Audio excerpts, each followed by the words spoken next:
October 20th to order. You'll rise for the pledge.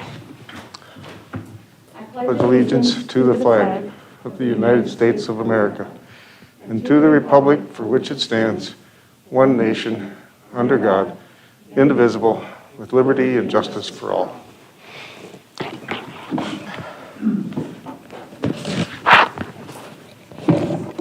All right, has council had an opportunity to review the October 6th council and exec session minutes? If so, I'll ask for a motion. I'll make a motion to approve the minutes. I'll second. Motion from Robin, second from Rick. Any discussion? Hearing none, those in favor can state aye. Aye. Aye. Opposed? Carried. Any additional items for this evening's agenda?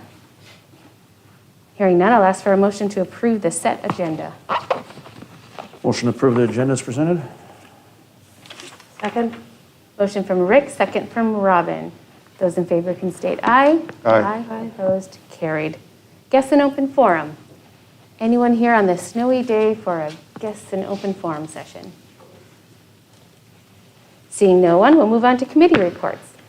Personnel. I'll report on personnel. It was very brief. It's actually in the consent agenda. It was the creation of job descriptions for jobs that we currently have. They just did not have a written out job description, so they're in our consent agenda today. Public Works. Mike, do you mind if I take it? All right, Public Works, Marie and Jacob joined us to talk about the 2040 comprehensive plan, the proposal in regards to transportation with our streets, our portion of it. And then everything else is in our packet this evening. It's the purchase of a wastewater truck replacement with the tools in order to be capable to perform their jobs. It's like a mobile toolbox is how we kind of quoted it. And then a dump station, otherwise known as the wastewater treatment facility waste receiving station, going up for plans and specs that Mr. Liston will talk about later. So, how about budget and finance? Budget and Finance, we met on the 15th.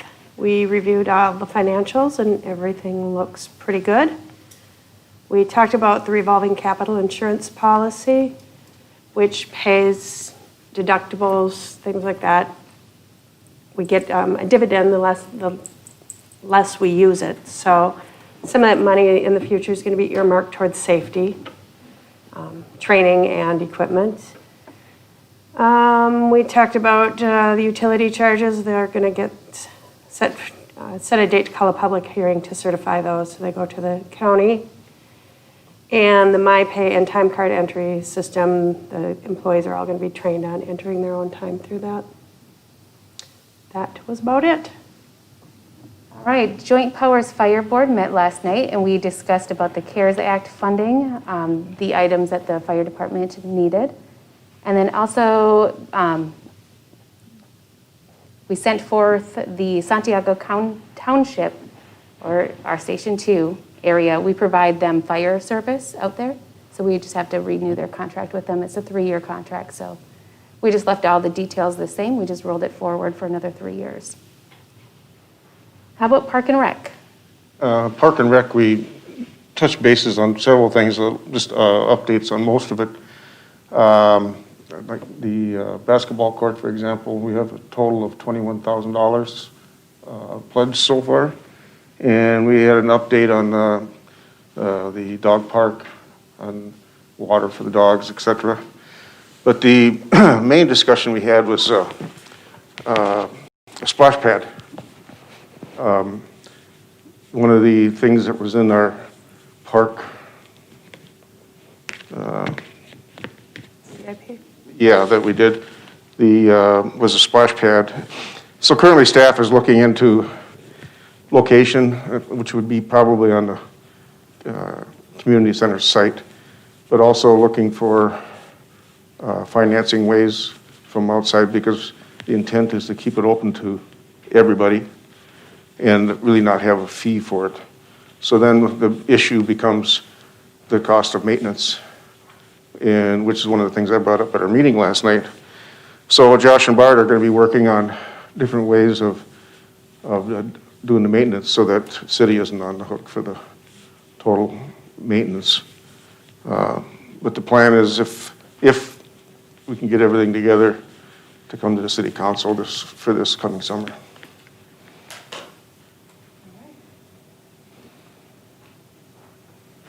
Anything else, Robin, did I miss? Nope, I think that was about it. Oh, we looked at the room for the seniors. We were in the room that the seniors are going to be moving into. Oh, yes, Oh, yeah. yes. How's Also, that coming along? proposed location for the senior center. It's actually where we met. Yeah, they're very excited about it. Good. It sounds like Reworking some of the outside space for them next year because they don't need it anymore this year. All right, any other committee reports? No? All right, we'll move on to board, committee, and consultant reports. First up is Public Works Maintenance Vehicle Purchase with Mr. Lisson.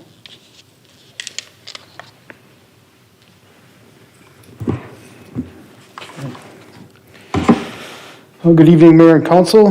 Before you tonight, I have an RC and a resolution, number 20-79, for your consideration. Staff are recommending the purchase of a 2024 F-250 with a service body, a plow, and the tools. This vehicle would replace the 2003 Ford F-250 on our CIP, which is on the domestic CIP. We'd look at keeping that 2003 Ford in our Public Works fleet and maintain it operationally. It still is a good vehicle and could be used for things like parts running, moving staff in and out of the city, lift station rounds. Leadership would look to replace this vehicle with possibly our water trucks as they come due down the road approximately every 4 years.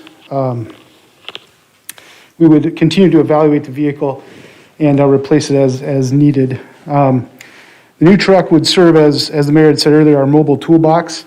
So it would be utilized both at the wastewater treatment facility and then anywhere throughout the city's collection and distribution systems. Kind of a secondary goal of this truck is to, as we look at our CIP and all the vehicles that we have, we want to try to, one, stretch out the useful life of our vehicles. We don't want to be in the habit of replacing just to replace. And we also want to look at our most expensive vehicles, and if there's ways that we can stretch their life, then that seems like a good thing to do. One example of that would be our crane truck. So it's an F-550 as a crane. Replacement is about $130,000. So we can minimize the usage of that as far as kind of being our mobile toolbox. We can use it more just for our lift station work where it's supposed to be. Then we could stretch the life of that vehicle. So that's why we're bringing this maintenance vehicle to council tonight. Summary of the truck costs. Twin Star and Clearwater had this truck available at state bid pricing, which was $52,970. They did offer a demo discount because it was a vehicle they had created to kind of show off some of the things that they can do, and it fit. We just happened to, Corey was looking and for vehicles and things, and they happen to have this, so it would fit our need. The truck is titled as new, so it still has all warranties available, and it has about 6,500 miles on it. We also looked at plows, because obviously we have need for that. The best price we found was $69,0610, sticking with Boss plows, which we have throughout our fleet. And then we also put together a list of tools with the idea that the truck could hit the ground and be ready to go right from the get-go. So, and then as we discussed in Public Works, some of these tools will replace operationally as they wear out, but many of them will have a life beyond just this vehicle. So that brings the total cost of the vehicle to $68,010.10.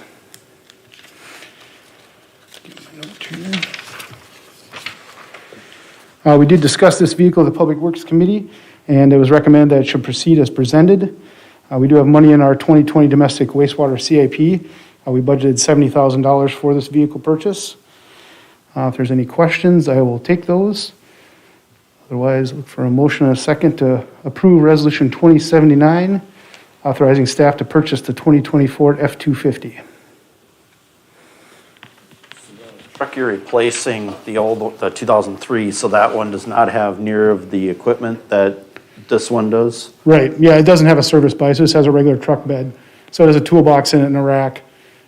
So this would allow for the on-vehicle storage of the tools. They can be secured better.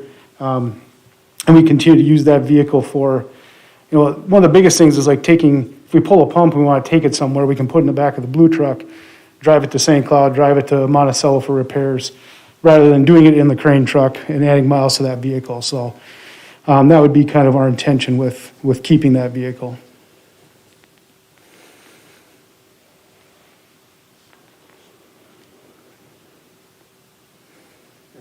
Any other questions on it?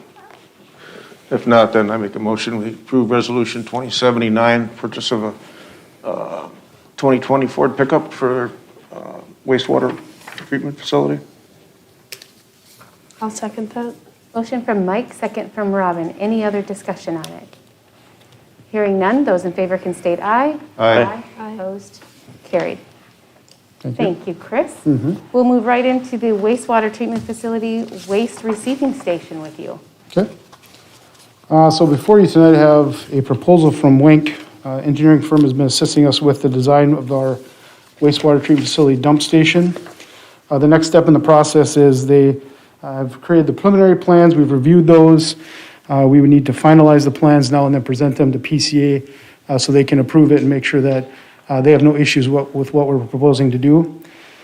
So Wink put together a proposal for $7,000 that would bring those plans to final, and then they can work with the PCA for that approval, and then also to verify if we would need any kind of permit amendment for that construction work.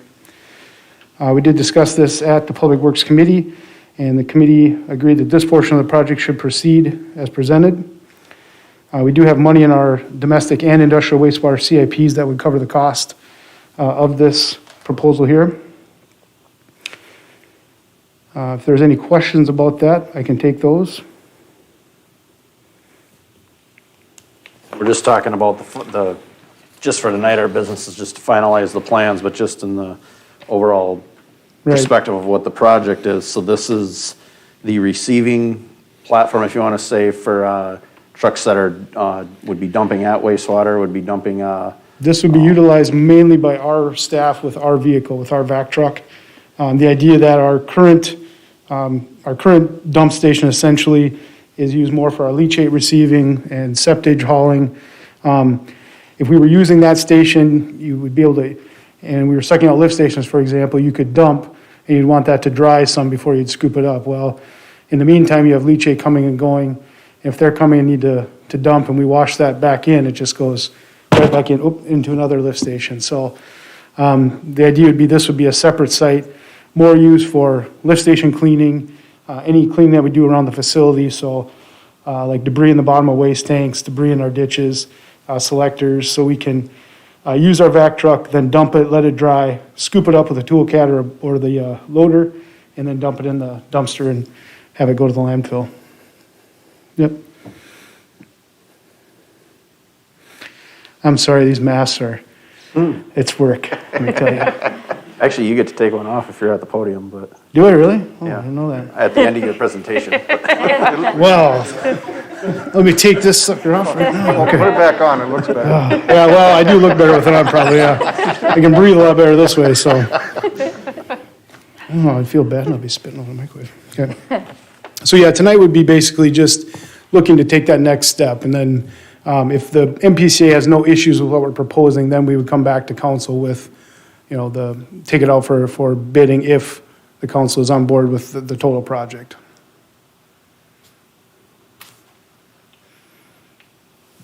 Yeah, What is it? We're good with it.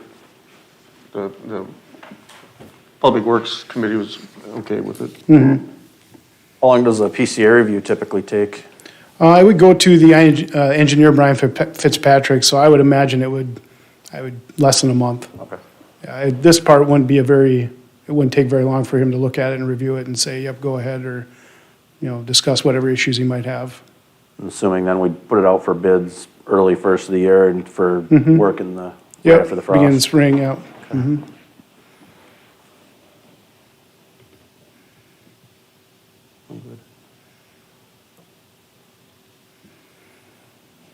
All right, if there's no further questions, motion and a second authorizing staff to hire Wink to prepare those final plans and specs for the waste receiving station would be appreciated.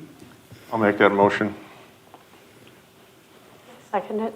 Motion from Mike, second from Robin. Any other discussion? Hearing none, those in favor can state aye. Aye. Opposed? Carried.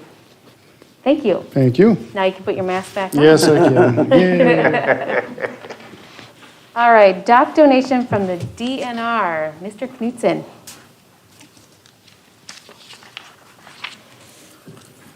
Good evening, Mayor and Council.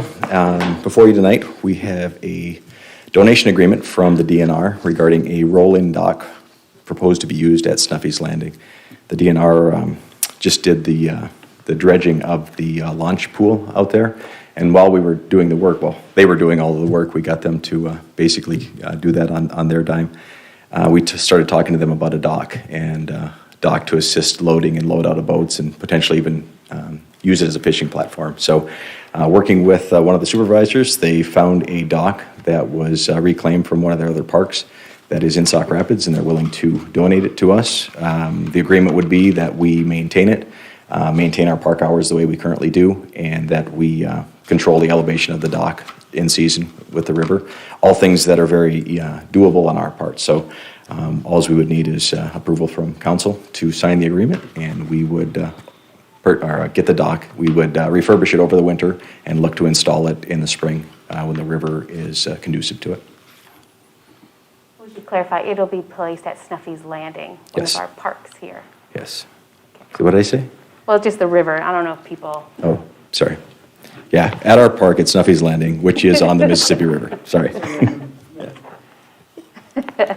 And you need approval to go into, enter an agreement. Yes, I need your approval so we can sign the agreement and make it happen. Yeah. Unless there's some other questions, I'll make a motion that we allow staff to go into that agreement with MnDOT. motion from Mike, second from Rick. Any other discussion? Hearing none, those in favor can state aye. Aye. Opposed? Carried. Yes. Could I add one more thing to that? We've been working, staff has been working with the local Lions Club, the Becker Lions, in regards to Snuffy's Landing, and pretty excited about, not quite as excited about the other news Becker got this week, but we did get news from the Lions that they want to move forward with partnering at that park. So there's going to be some details coming out about potentially renaming that park to Becker Lions Park at Snuffy's Landing, keeping the history in place, but also giving the Lions Club a legacy project that they would fund capital projects at that park. So the commitment from the city would be to continue to maintain operations for them, and we wouldn't use any Lions proceeds for our operational costs. But they've contributed, and you'll see it in the revised consent agenda tonight, that they're going to contribute $3,000 a month, up to $30,000 for a pavilion to be built at Snuffy's Landing. We're working with Xcel Energy as well to make sure that they're on board. So far, they've been very open and on board with the proceeds that we're doing out there and the changes we're looking to make. So exciting news. We're going to get a little bit further in the details and then get it in front of you guys for formal approval and kind of kick that off with the paper and kind of a little bit of a celebration out there to unveil that. I think it's pretty exciting for them to kind of capture that visioning process and that legacy process with the Lions. So just want to give them a little shout out on this project with all the things that we're doing out there. No, it's good. It's a great project, a wonderful opportunity to partner with an organization here in Becker. And then just thanks to the Lions and thanks to staff for putting it all together. I mean, it was kind of... Yeah, it's worked out well. It's kind of fallen into place well. And the Lions do so many good things out there. Like we joke with them, we want to see Lions heads all over the community because they do a lot of good things. I just don't think they get some of the credit that they probably deserve. So this is a way to showcase that. So the club is really excited about it, as we are as staff to continue to work with them. So pretty exciting. Very exciting because it'll mirror with the dock that we just Right. accepted too. So it'll be Yeah. pretty cool down there. Yeah. So. All right. On to the next one. Grant writing agreement with HKGI for the Transportation Alternatives Grant with MnDOT. Mr. Knutson. Yes, thank you, Mayor. In front of you tonight, again, I apologize, this is very short notice, we're trying to put this together, but what's in front of you is a grant writing opportunity to partner with MnDOT for a Transportation Alternatives Grant. And the grant would be for a separated trail on County Road 53 that would run south of start at County Road 8 and run south to Snuffy's Landing, which is part of our park facility. Freestanding or by itself, we probably wouldn't look to place this project in our top 10. But because of the timing and the grant money opportunities, we felt it was an opportunity that we should go after. First phase of this would be to write a letter of intent, and that would be approximately $1,500. Not to exceed $2,000 is what the agreement would cover. And with that funds, we've got money left over from the Initiative Foundation that can be used towards the purpose of grant writing, and that has to be used, I believe it's November of this year, I believe. So from a financing standpoint, if we don't use that money, it goes back. We didn't want to waste it, but we didn't want to just throw it out there on something that's maybe not real either. So because of that, we thought that would be a great opportunity to pursue this letter of intent.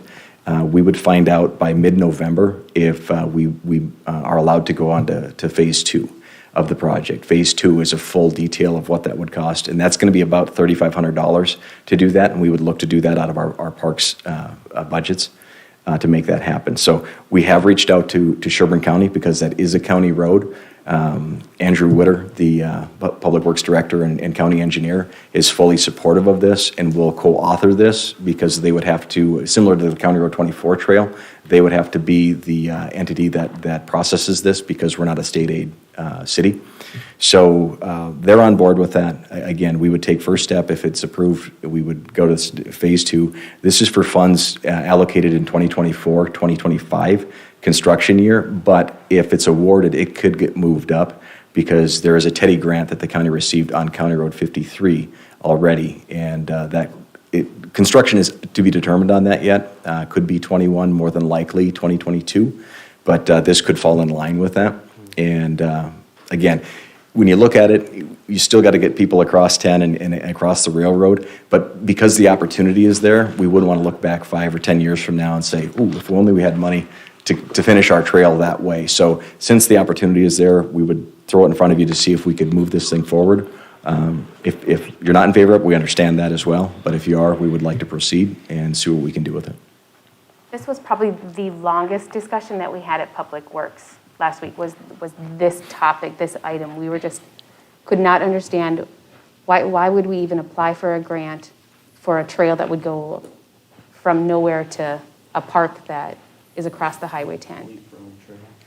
Yeah, and it came down to the Initiative Foundation having the funds that they gave us to use to pay for the grant process. So we're not awarded the money, we're not guaranteed the grant, but if not, we have to give the money that the Initiative Foundation awarded us to use back to them.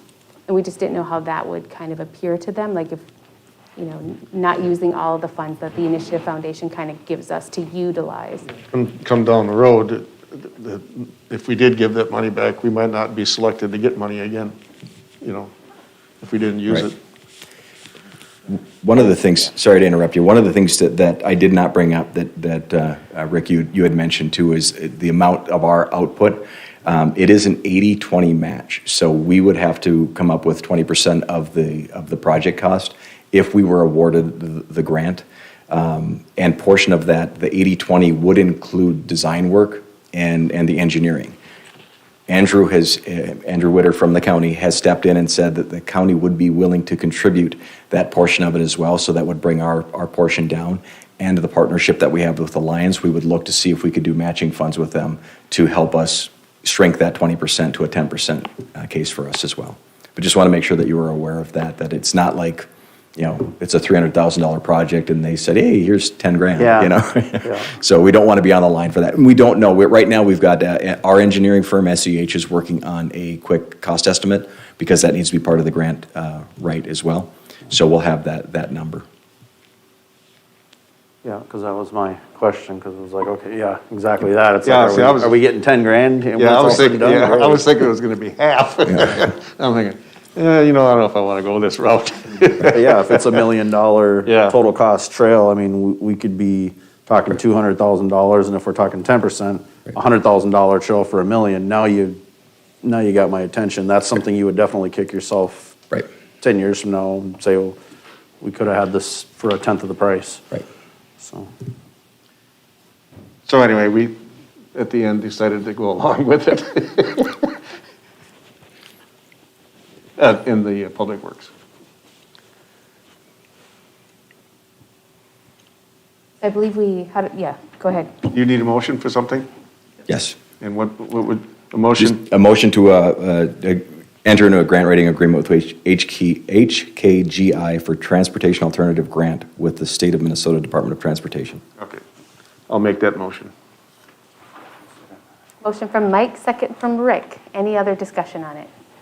Hearing none, those in favor can state aye. Aye. Aye. Opposed, carried. Thank you. Thank you. I need to make one correction. When we made the motion for the dock, I said MnDOT, it's actually DNR. Yes. Oh, okay. Julie knew what you meant.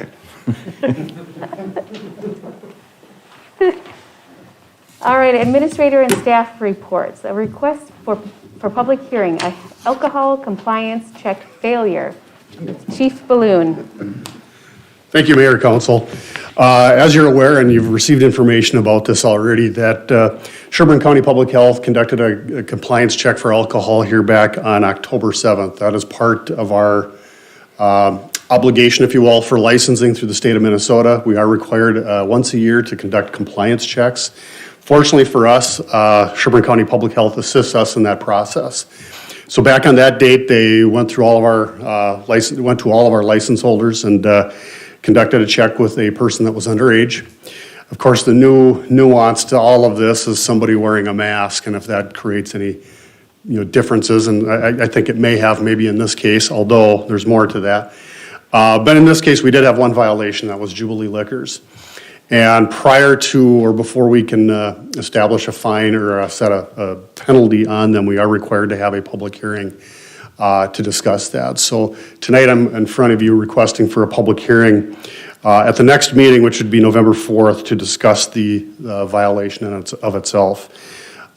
Just a little bit of background before that as well. So the violation is first violation within 3 years, because this did change several years ago.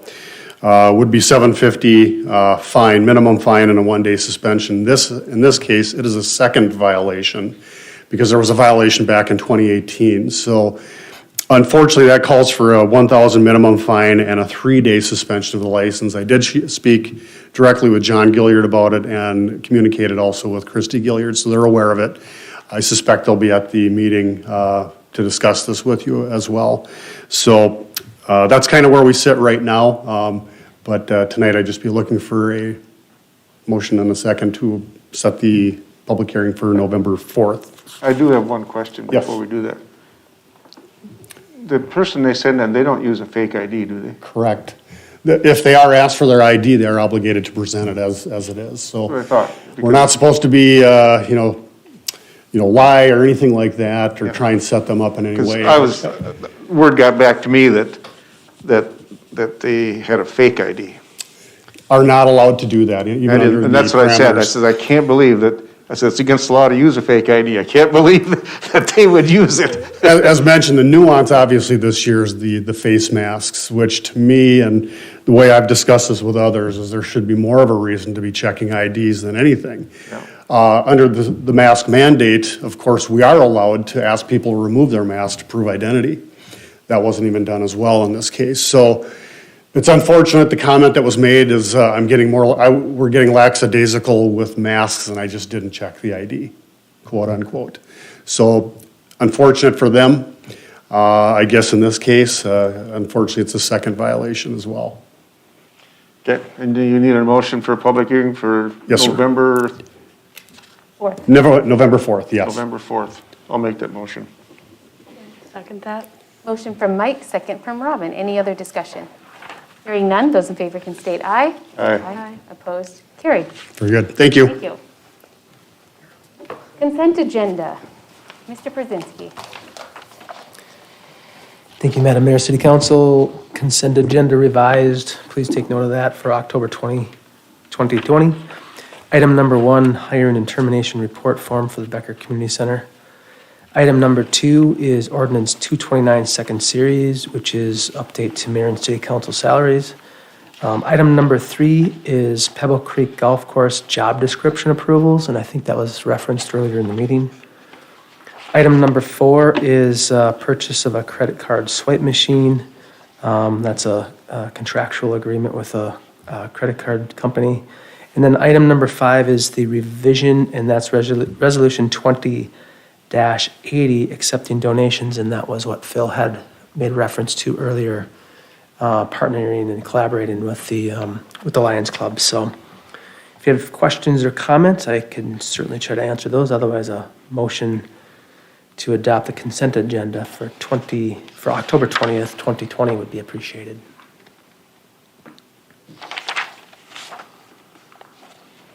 Motion to adopt the consent agenda as presented. I'll second that.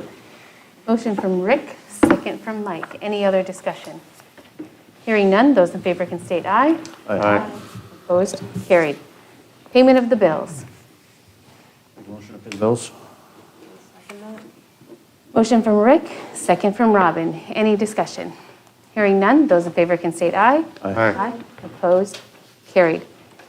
Before I ask Becker about the betterment, I think we should mention a congratulations to all of us for the $20.5 million grant or bond that was in the bonding bill that the special session just passed last week. I know that was roughly 2 years of hard work on all of our behalf, so job well done. Question, has the governor signed it? Not yet. We're still waiting. Doesn't he have like only a week to do that? Pardon? 7 days, I believe. 7 days, week, toss up, I guess. He hasn't said he's not gonna do it, though. Pardon? He hasn't said that he's not gonna sign it, so usually he would signal that he's not gonna. Well, he might do some kind of ceremony with it too, I suppose. Does council have anything else for the betterment of Becker? I'll bring it up at executive session. All right. I'll ask for a motion to adjourn then. I move we adjourn. I'll second. Motion from Mike, second from Robin. Those in favor may state aye. Aye. We are adjourned at 5:33.